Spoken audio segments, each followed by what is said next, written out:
ইউনূস নিজে খুনি, তার সমন্বয়করা খুনি। আমি যে কথাগুলি বলি রাখো, তোমার রেকর্ড করে রাখো, তোমার প্রতারক আমার আপত্তি নেই। ডিজাইন করে সে মানুষ হত্যা করে, মানুষের লাশের উপর পা দিয়ে সংবিধান লঙ্ঘন করে অবৈধভাবে তার ক্ষমতা আসছে। মানে এদের অত্যাচারে সারা দেশ জর্জরিত। এদের কৃষক, শ্রমিক, কত শ্রমিক বেকার হয়ে গেছে। শ্রমিক আন্দোলন করছে, সাথে সাথে গুলি করে দুজনকে মেরে ফেললো গার্মেন্টস শ্রমিক। চাকরির বয়স নিয়ে আন্দোলন করে যমুনার সামনে যাওয়ার সাথে গুলি করলে একজন মারা গেল, তাদেরকে পিটায় তাদেরকে উঠাই দিল। ওই 7ই জুলাই থেকে এই ছাত্ররা যখন আন্দোলন করে 14 জুলাই পর্যন্ত, এই অগ্নিসংখ্যা এগুলি না হওয়া পর্যন্ত কারো গায়ে একটা টোকাও পড়েনি। ইচ্ছা মতো সব আসছে বসছে, আমরা তো কিচ্ছু করতে দেয়নি। পুলিশের কাছে কোনো মেটাল বুলেট ছিল না, পুলিশের কাছে কোনো মেটাল বুলেট ছিল না। নির্দেশ দিয়েছে কোনো গুলি করবে না। পুলিশ ইচ্ছা মতো আন্দোলন করছে। আমরা তো শুরু থেকে তো অনেক কিছু করা যেত, আমরা তো করিনি কিছু। কারণ আমি বলছিলাম যেটা তো কোটা তো ছিলই না। 11 জুলাই থেকে তো কোটা স্থগিত হয়ে গেছে, কোটা তো আমি বাতিল করে দিয়েছি, আর কোটা আমরা নিয়ে গেছি। যেখানে কোটাই নাই, তা আন্দোলনটা কিসের জন্য ছিল? তারপরে আমাদের মন্ত্রীরা বসলো, তাদের সাথে সব দাবি মানা হলো। দাবি মানার পরে আবার এক দফা, তবে সেখানে খুন করো, এই তো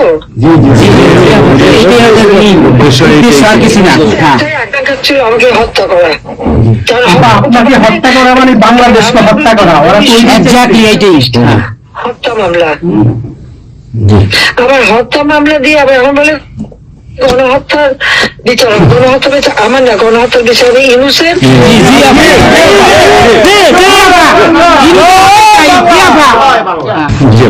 এই সমস্ত খুনের দায় দায়িত্ব ইউনূসকেই নিতে হবে, আর তাহলে সমন্বয় সে যে হত্যার সঙ্গে জড়িত প্রমাণ পাওয়াই যায়।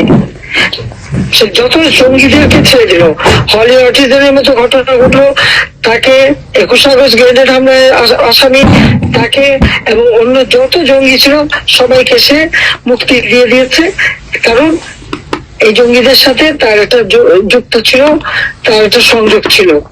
কাজে বাংলাদেশটাকে সে একটা জঙ্গির দেশ হিসেবে পরিণত করতেছে। আজকে সাধারণ মানুষের অবস্থাটা কি দেখো, সাধারণ মানুষ আজকে খেতে পায় না, পড়তে পায় না, কি আসতে। মানুষ তো এখন বলে যে আগের সরকারই ভালো ছিল, শেখ হাসিনার সরকারই ভালো ছিল। 97,000 কোটি টাকার বাজেট, কয়লা কেনা, এলএনজি কেনা, ডিজেল পেট্রোল কেনা, খাবার সবকিছু ব্যবস্থা করা, সারের জন্য সার কেনার সব ব্যবস্থা করে আসছে। যে এলএনজি আমার সময় যখন বাজারে 10 টাকা, আমরা সেটা 9.93 দামে কিনলাম। সেই 9 টাকা 9 পয়েন্টের যেটা কিনা সে 14 তোমার 5 একটা, আর 14.65 এই দামে কিনলো। ডাবল দামে সে কিনতে গেল কিসের জন্য? এখন তো বাজারের দাম আরো কমছে। শেয়ার মার্কেটে টাকা উধাও, ব্যাংকে টাকা নাই, ব্যাংকের টাকা উধাও, গেল কোথায়? আমেরিকা। 20 লক্ষ মেট্রিক টন খাদ্য আমি রেখে আসছি। 1 কোটি পরিবারের জন্য টিসিবির কার্ড দিছি, মাত্র 30 টাকা কেজিতে তারা চাল কিনতে পারবে এবং ডাল, তেল, গম কিনতে পারবে। সেই ব্যবস্থা করে আসতে সস্তায়। 43 লক্ষ মানুষকে বাদ দিছে সেখান থেকে।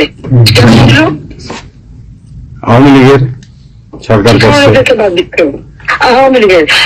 তার মানে তুমি আরেকটা চেষ্টা করো, 43 লক্ষ আওয়ামী লীগ পেল, তখন তো 1 কোটি ছিল, বাকি তো অন্য দলের। আওয়ামী লীগ তো দল দেখে নাই, আওয়ামী লীগ দেখছে যারাই আবেদন করছে তাদেরই দিয়েছে, সে যে দলমত নির্বিশেষে সবার জন্য।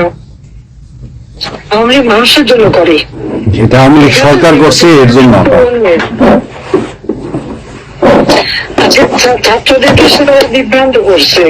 এখন সাধারণ ছাত্রছাত্রীরা যারা এই বিভ্রান্ত এই খুনের সাথে যুক্ত, আমি তাদেরকে বলবো তাদেরকে আগেও আবেদন করছিলাম, বুঝতে পারছেন না যে কি হচ্ছে, আপনাদের বাথরুমে আসতে দিন, তারা দিচ্ছে বাথরুমে আসতে। অনেকে তো আপনাদের হারালো, তখন যদি আমার কথাটা শুনতো তো হারাতে হতো না। আজকে তারা নিশ্চয় উপলব্ধি করতে পারছে, সেটা আমি বলবো যে এখন যারা এই সাধারণ ছাত্রছাত্রী নাবিজের সঙ্গে যুক্ত হয়েছিল তাদের প্রতি আমাদের কোনো ক্ষোভ নেই, কিচ্ছু নেই, তারা লেখাপড়া করতে আমরা সেটা চাই। কিন্তু আমার কথাটা হচ্ছে, আমাদের ছাত্রলীগ করাটা কি অপরাধ? আওয়ামী লীগের সন্তান হচ্ছে তার জন্য কি অপরাধ? তাদের পরীক্ষা দিতে দেবে না, ভাইবা দিতে দেবে না, ইউনিভার্সিটি যেতে দেবে না, স্কুলে যেতে দেবে না, কলেজে যেতে দেবে না। What is this? আর এই ছেলে পেলেদেরকে কিভাবে বেয়াদব বানিয়েছে? স্কুলের প্রিন্সিপাল, টিচার তাদেরকে তার জুতার মালা পরায়, গাছের সাথে বাঁধে, তাদেরকে দিয়ে রিজাইন করায়।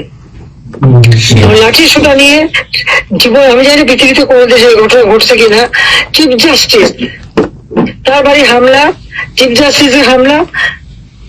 যাদের আত্মসম্মান বোধ আছে তারা থাকে না, উনি সাথে সাথে রিজাইন করে দিছে। কতজন মানে জজ তাদেরকে এসে যুক্ত দেবে না, তাদের রিজাইন করার জন্য চাপ দিছে, রিজাইন করে না থেকে তাদেরকে কোন কোর্ট দিতে তাদেরকে বাতিল করে দিয়েছে। ইলেকশন কমিশনকে বাতিল, আমাদের মানবাধিকার কমিশনকে বাতিল, আমাদের পাবলিক সার্ভিস কমিশন বাতিল। চাকরি দিতে পারছে না, চাকরি দিতে পারছে না, পাবলিক সার্ভিস কমিশন অচল করে দিয়েছে। এই ছেলেপেলা যাবে কোথায়? আজকে তারা কাজ করার সুযোগ নেই, একের পর এক ইন্ডাস্ট্রি বন্ধ, আগুন দিয়ে পুড়িয়ে দিয়েছে ইন্ডাস্ট্রি অথবা বন্ধ করে দিচ্ছে। ব্যবসায়ীরা টাকা আনতে পারেন না, যারা খাবার আমদানি করতে তাদের তারা বিদেশে যেতে দিচ্ছে, তাদেরকে হ্যারাস করা হচ্ছে। ইনশাআল্লাহ হবে একদিন, ইনশাআল্লাহ হবে, ইনশাআল্লাহ।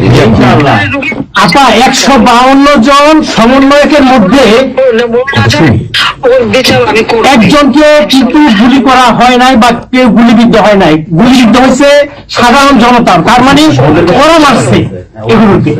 ইন্ডেমনিটি দিয়েছিল 15 বছর হত্যাকারীদের।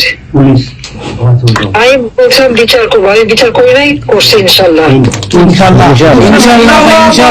বিচার হবে ইনশাল্লাহ, অবশ্যই। অপরাধীদের বিচার জাতির বিদ্রোহ শুরু করেছিলেন জিয়াউর রহমান এসে সে বিচার বন্ধ করে দেয়। এই যুদ্ধ অপরাধীদের উপদেষ্টা বানায়, মন্ত্রী বানায়, প্রধানমন্ত্রী বানায়। খালেদা জিয়া তাদেরকে মন্ত্রী বানায়, এরশাদ তাদেরকে এমপি বানায়, আবার বানায় কি বলে রাজনীতি করার সুযোগ দেয়, রাষ্ট্রপতি পদপ্রার্থী করে। খালেদা জিয়া ভোট চুরি করে এই খুনিদেরকে পার্লামেন্টে বসায় রয়েছে। আমি বলছি আমি বিচার করবো, আমি বিচার করতে পারছি, আল্লাহ আমাকে সেই সুযোগ।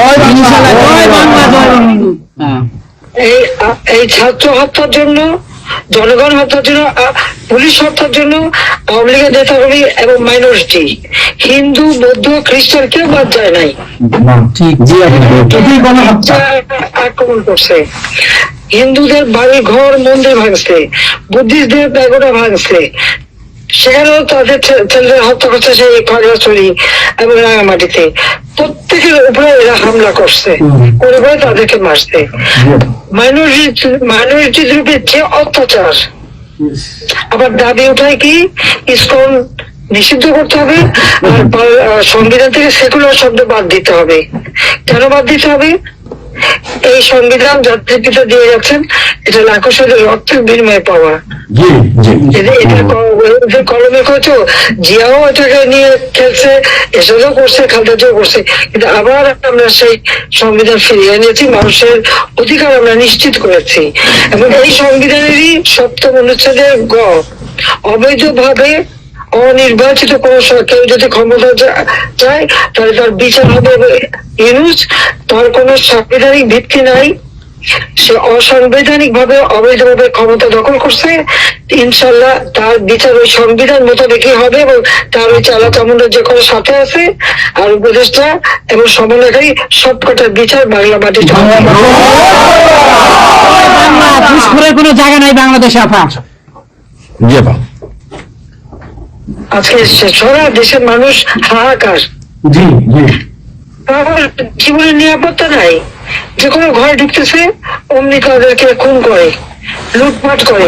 ডাকাতি হইতেছে, চুরি হইতেছে, ডাকাতি। এই ছাত্র নন্দনীরা এমপি হোস্টেলে যে সব তালা ভাঙছে, সব লুট করছে, মন্ত্রীদের বাড়িতে তালা ভাঙছে, লুট করছে। আমাদের প্রত্যেকে গণভবন থেকে শুরু করে সবই তো লুট করছে, এবং ইউনুস নিজেই তো গণভবনে গেছিল লুট করতে। ছবি দেখো না?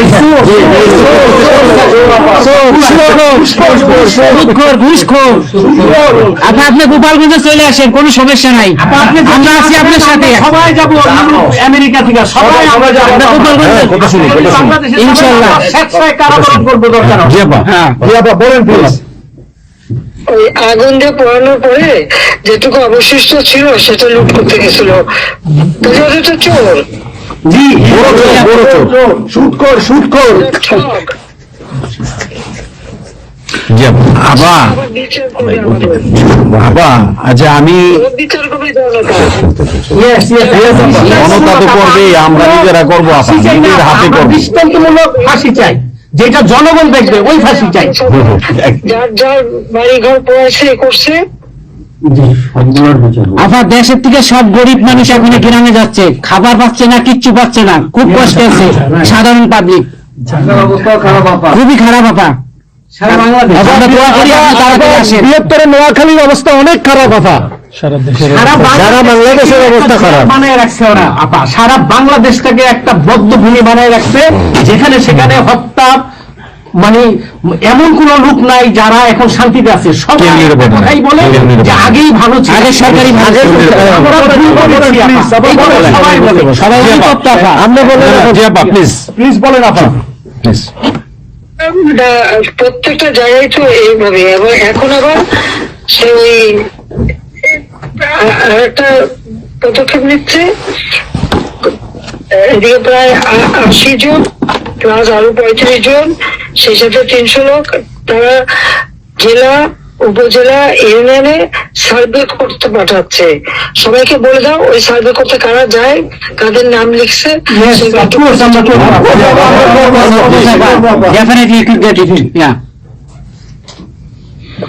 আমরা চাই আপা আপনি সুস্থ থাকেন, আপনি সুস্থ থাকলে বাংলাদেশ সুস্থ থাকবে, বাংলাদেশ ভালো থাকবে। আপনাকে আবার আমরা ফিরিয়ে এনে বাংলাদেশকে আবার এগিয়ে নিয়ে যাওয়ার জয়ের মালা আবার জয় বাংলা, জয় বঙ্গবন্ধু। জি আপা প্লিজ। তোমাদের যে দেশে আছো সেই দেশে স্যার ডেনমার্ক আমেরিকা সবাই এখানে আছে আপা, ডেনমার্ক আমেরিকা সবাই আছেন আপা। আপনি এখন আমাদের কিছু নির্দেশনা দেন, আমরা প্রবাসী থেকে কি করতে পারি, এবং বাংলাদেশে আমাদের যে ফ্যামিলি আছে, আত্মীয় স্বজন আছে, আমাদের যে বিভিন্ন দলের নেতৃবৃন্দরা আছে, আমরা কিন্তু অর্থনৈতিক থেকে বিভিন্ন ভাবে সহযোগিতা করতেছি, যার যেভাবে পারি আমরা। বাকিটা আপা আপনি নির্দেশনা দেন, আপনার নির্দেশনা মতো আমরা কাজ করবো বাংলাদেশে এবং প্রবাসে। তোমাদের যেটা করতে হবে, একটা হচ্ছে তোমরা যে দেশে আছো সেই দেশের আইন কানুন মেনে ওখানকার যারা নির্বাচিত প্রতিনিধি বা সরকার বা যে বিভিন্ন মানবাধিকার সংস্থা, তারপরে 165 জন সাংবাদিকের চাকরি নাই, তাদের অ্যাক্রেডিটেশন কার্ড বাতিল করে দিছে। 106 জন সাংবাদিকের বিরুদ্ধে হত্যা মামলা দিছে, এবং আমাদের কতজনকে গ্রেপ্তার করে জেলে ঢুকেছে, মানবতার জীবন যাপন করছে। সাংস্কৃতিক কাজ করতে পারে না, ব্যান্ড শোনা ব্যান্ড কোন অনুষ্ঠান করতে পারে না, পাকিস্তান থেকে ব্যান্ড শো করে, অথচ আমাদের দেশে ব্যান্ড শো যারা তারা এখন কাজ পায় না। এরা আবার এদের সাথেই ছিল, তারাও লাল রং লাগাইছিল, এখন আর তাদের পাত্তা নাই, কাজ পায় না। স্বীকৃতি কর্মকাণ্ড বন্ধ, সমস্ত সামাজিক নিরাপত্তা যত গরিব মানুষ আমরা বয়স্ক ভাতা, বিধবা ভাতা, মুক্তিযোদ্ধা ভাতা যা যা দিয়েছিলাম সেগুলি সব বন্ধ করে দিয়ে সেটা রেখে গেছে। এমনকি মানে সারা দেশটাকে একটা লোকের রাজত্ব, খুনের রাজত্ব সৃষ্টি করছে। এই বিষয়টাই যে মানবাধিকার লঙ্ঘন, সাংবাদিকদের উপরে নির্যাতন, সাংবাদিকদের অত্যাচার করা, মহিলা সাংবাদিকদের যেভাবে অপমান করছে, এই বিষয়গুলি জনমত তোমাদের তৈরি করতে হবে আন্তর্জাতিক পর্যায়ে। যে বিভৎস চেহারাটা, ওইটাই আজকে মানুষের কাছে স্পষ্ট হয়ে গেছে। একটা রাষ্ট্র চালাতে সে টোটালি ব্যর্থ। এই জিনিসগুলি কি আপা আপা আমি একটা বলি, ইউনুস সাহেব রাখছে 4টা টোকাই রাখছে সাথে, 4টা টোকাই রাখছে। আর আপনি চিন্তা করেন না বাংলাদেশে গৃহযুদ্ধ হবে তখন আপনাকে দেখবে। এটা তোমাদের একটু করতে হবে। ইউতে ইউরোপীয় ইউনিয়নে যেখানে তোমার ওখানকার পার্লামেন্টে যেখানে আসো সব জায়গায় এই জনমত তৈরি করতে হবে। সন্ত্রাসের কাছে পরিণত করতে হবে। মানুষ খুন করছে, আজকে খুন করছে। আজকে তুমি জানো আমাদের মোহাম্মদ হোসেন নায়ের বাড়িতে আগুন, এইগুলি সে করে বেড়াচ্ছে এবং সমস্ত এই ইচ্ছা মতো। কাজে তোমরা এই বিষয়গুলি তোলো। আর আত্মীয় স্বজন বন্ধু বান্ধব পরিচয় জানাচ্ছে খুবই কষ্ট আছে, যাদেরকে সাহায্য করো। মামলা দিয়ে দিয়ে আমাদের নেতা কর্মীদের চরম হয়রানি করে যাচ্ছে। তাদেরকে সহযোগিতা করা, এই যে আইনজীবী ঠিক করা এবং আন্তর্জাতিক ভাবে কিভাবে মানে এদেরকে সব জনমত সৃষ্টি করা, সরকার যে অপকর্মগুলি করছে সেগুলি তুলে ধরে এই কাজগুলো তোমাদের আমরা করবো।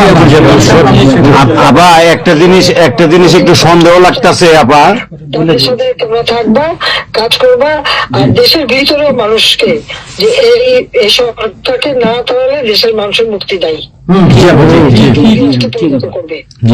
হ্যাঁ আপা আমি একটু একটা কথা বলতে চাই। একটা জিনিস একটু সন্দেহ লাগতেছে যে পাকিস্তান থেকে যে শিপের মধ্যে কতগুলি কন্টেনার আসলো, এটা কেন এবং এত দ্রুত ওরা কিভাবে পাকিস্তানের সঙ্গে ব্যবসায়িক সম্পর্কটা গড়লো? এইটা তো কোনোদিন ছিল না বাংলাদেশে, 71-এর পরে এটা হয় নাই আপা। এখন এইটা নিয়ে আমাদের আপনি তো অবশ্যই আপনি অনেক কিছু অবগত আছেন, এটা আমাদের জানার প্রয়োজন। এই তথ্যটা আমাদের বের করা উচিত যে কোনো ভাবে, গোয়েন্দা বলেন যে কোনো ভাবে আমাদের তো কিছু না কিছু আছে, এদের মাধ্যমে এই জিনিসটা আমাদের খুবই দ্রুত বের করা উচিত। এরা কি মনে করতেছে, মনে হয় সম্ভবত ভয় পাইতেছে যে আমরা হয়তো দেশে একটা অরাজকতা সৃষ্টি করুম, ওরা একটা গৃহযুদ্ধের প্রস্তুতি নিতেছে। আমার কাছে সন্দেহ। ওইখানে দুইজন যে মাল ডেলিভারি করে ওই জায়গাতে কন্টেনারে, ওইখানে 2টা লোকের চাকরি চলে গেছে।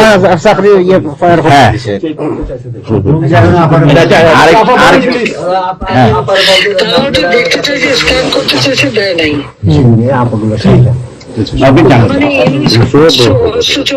সাথে জড়িত।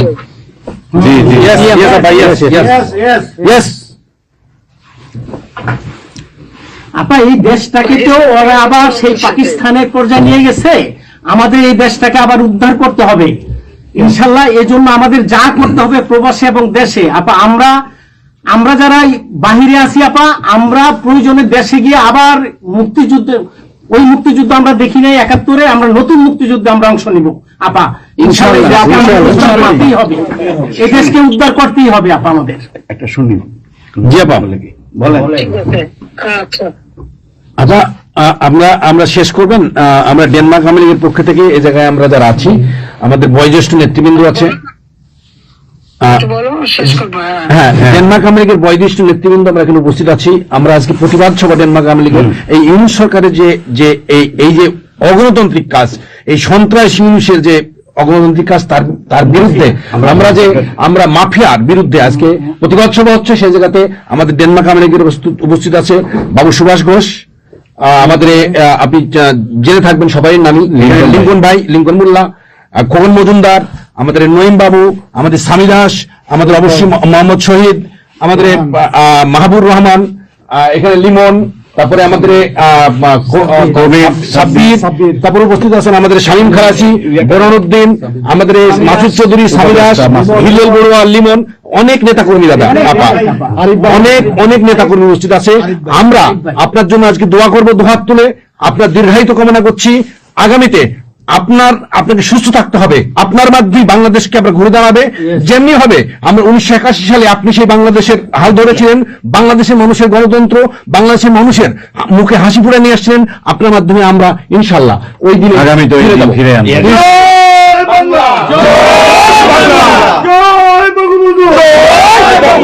শেখ হাসিনার সরকার বারবার দরকার, শেখ হাসিনার সরকার শেখ হাসিনার ভয় নাই, রাজপথ হারি নাই, শেখ হাসিনার সরকার, শেখ হাসিনার সরকার।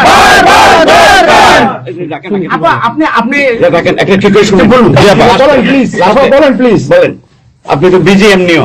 জি হ্যাঁ আপা, আরেকটা জিনিস আমি জিজ্ঞেস করি আপনাকে, এত বড় একটা ঘটনা আপা আমাদের উপর ঘটে গেল, আপা আমাদের গোয়েন্দারা কি করছে আপা? এই প্রশ্নের অ্যান্সার আপা দিয়েন না, আমাদের সাংগঠনিক অ্যান্সার যেটা হয়েছে, আমরা যেহেতু রেকর্ড করেছি এই অনুষ্ঠানটা, সেই এই পর্যন্ত থাক, আমাদের মনে হলে ভালো। এই পর্যন্ত আমরা শেষ করছি, আপনাকে আবার ধন্যবাদ, আপনার জন্য দোয়া করছি, আপনার দীর্ঘায়িত কামনা করছি আপা। আপা আপনি শেষ করুন, সাংগঠনিক নির্দেশনা দেন, আপনি শেষ করুন আপা, তারপরে আমরা শেষ। জি আপা, আমরা শেষ করছি। হ্যাঁ, রেকর্ডিং বন্ধ। ধন্যবাদ। রেকর্ডিং বন্ধ করেন, সব রেকর্ডিং বন্ধ করেন, সবাই রেকর্ডিং বন্ধ করেন। হ্যাঁ, রেকর্ডিং বন্ধ করেন, রেকর্ডিং বন্ধ করেন, রেকর্ডিং বন্ধ করেন, রেকর্ডিং বন্ধ করেন, রেকর্ডিং করবেন।